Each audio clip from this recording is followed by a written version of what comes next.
I watched it come up through here. It just sounded like a large stick of dynamite. Next thing you know, everything just started falling apart. When those lights two come out, it just flipped me over and against the wall. It seemed like it lasted about 45 seconds. Just total destruction, a lot of lives lost. Then all I could do was scream help. It was just as calm as can be after that. Nothing like this before, nothing. I'm alive, thank God.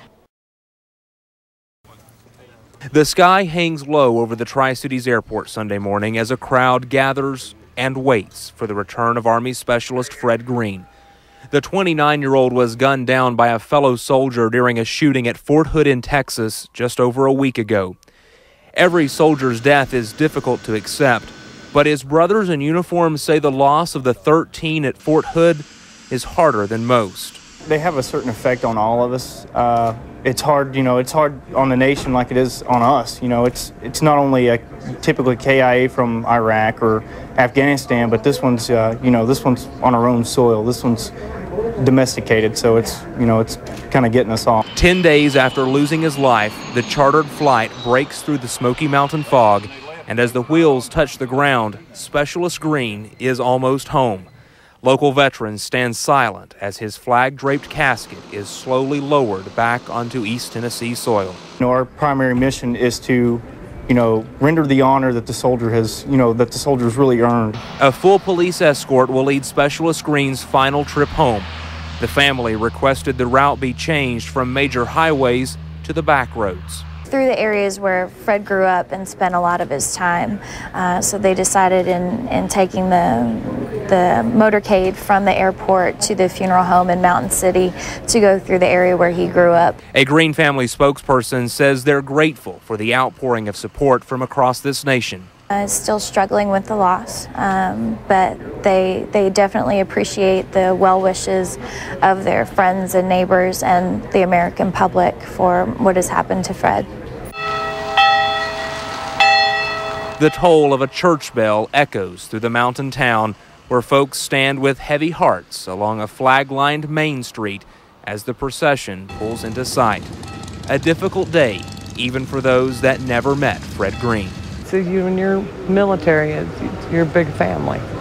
As the honor guard carries Green's casket into the funeral home, Mountain City is silent. Funeral services for Specialist Fred Green are planned for Tuesday. Public visitation is scheduled from 4 until 8 at Huxlipford Funeral Home. Rhythm and Roots has certainly left its mark all across the region, including some churches. St. Anne's Catholic Church in Bristol, Virginia is bringing bluegrass into their service. News 5 videographer Matthew Smith takes us to a special Bluegrass Sunday Mass.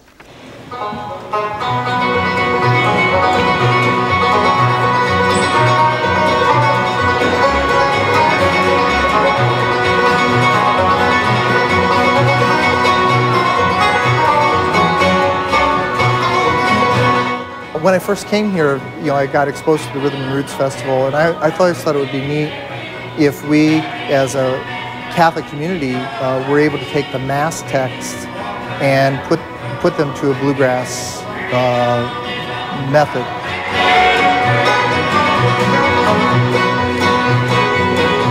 I'm very excited to be in this area, inaugurating this Mass in this style of music. The Catholic Church has always taken the culture of the communities it's lived in and made it part of its own. And so I thought it was just very fitting that we do that.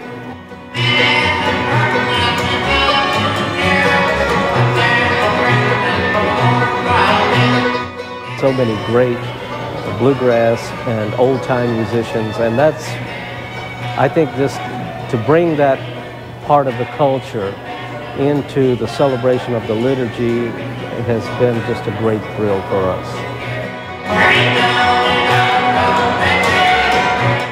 I think the people were prepared. They'd been practicing for this, so they knew how to sing the Mass, and we got together this morning and it went very smoothly, and we gave glory to God.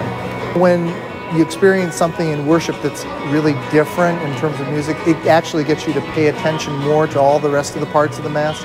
And so it's been a wonderful experience for the community here.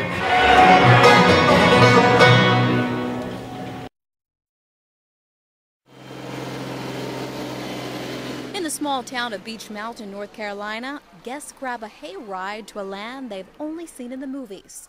The land of Oz, where no matter how old you are, you're a kid again. We watched the movie when we were kids, and it's just like reliving our childhood, and we get to see our kids live that too. For the past 17 years, this magical place has brought in thousands of people walking through land where their favorite movie characters come to life. It's fun to do. It's good for the community. It's just enjoyable. I mean, and I've always liked The Wizard of Oz. And I thought it was terrific to get asked in the first place. As guests make their way around, they meet up with some lions, but no tigers or bears.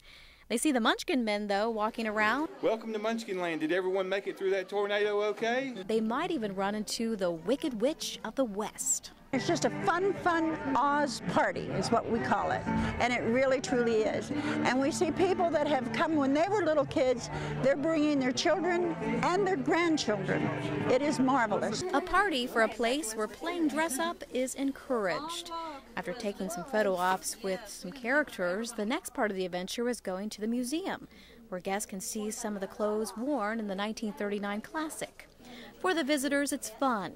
But for the volunteers, it means so much more.